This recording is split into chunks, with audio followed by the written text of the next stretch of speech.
Bonjour à tous, fan de musique pour une nouvelle vidéo. Aujourd'hui, on se retrouve pour la présentation de ce que j'ai acheté. Spécial Roi Noranda. Et on commence tout de suite.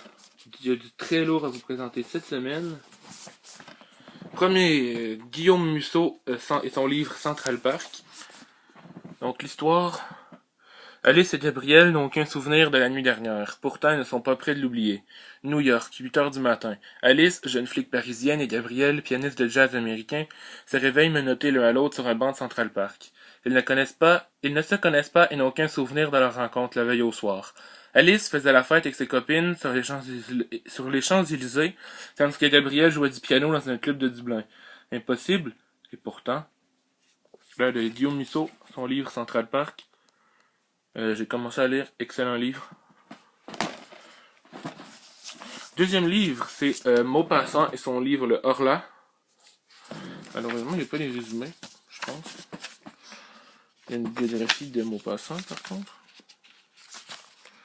Il n'y a pas de résumé des histoires, je pense. Oui. Peu de récits illustrent mieux le goût de Maupassant pour l'étrange que les deux versions du Horla. Apparemment, saint d'esprit, le patient du docteur Marande y raconte comment un être invisible ronge peu à peu son existence et fait vaciller sa raison. Phénomène surnaturel ou cas pathologique au lecteur de trancher. Ce recueil contient les nouvelles les plus inquiétantes de ce monde du fantastique, telles que la main décorchée, la peur, la chevelure, la mer aux monstres, l'être d'un fou, la mort, ainsi que l'étonnant et posthume docteur Irissulia de Gloss, écrit à 25 ans. Voilà, le Horla de Maupassant. Prochain, c'est le film Scarface. T'as en vedette Al Pacino,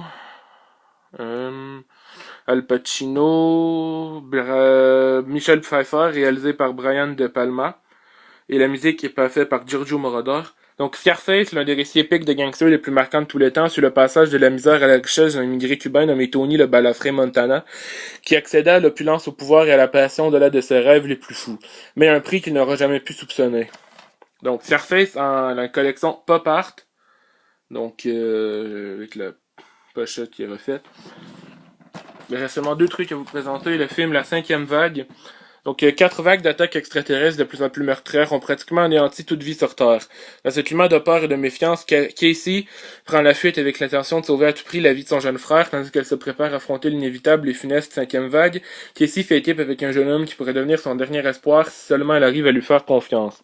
Donc, le film met en vedette Claude Rains-Moretz, Nick Robinson, Ron Livingston, Maggie Siff, Alex Rowe, Maria Bello et Micah Monroe et Liev Schreiber.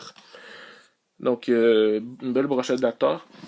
Et dernier, c'est un jeu vidéo Batman Arkham City, édition jeu de l'année, qui contient Harley Quinn's Revenge, un ensemble Catwoman, un ensemble Robin, un ensemble Nightwing, un ensemble de costumes Arkham City et un ensemble de cartes de défis.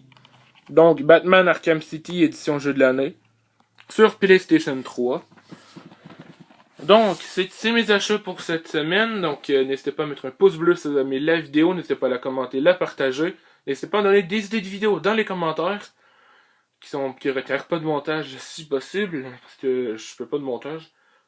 Bref, n'hésitez pas à liker la vidéo, la commenter, la partager.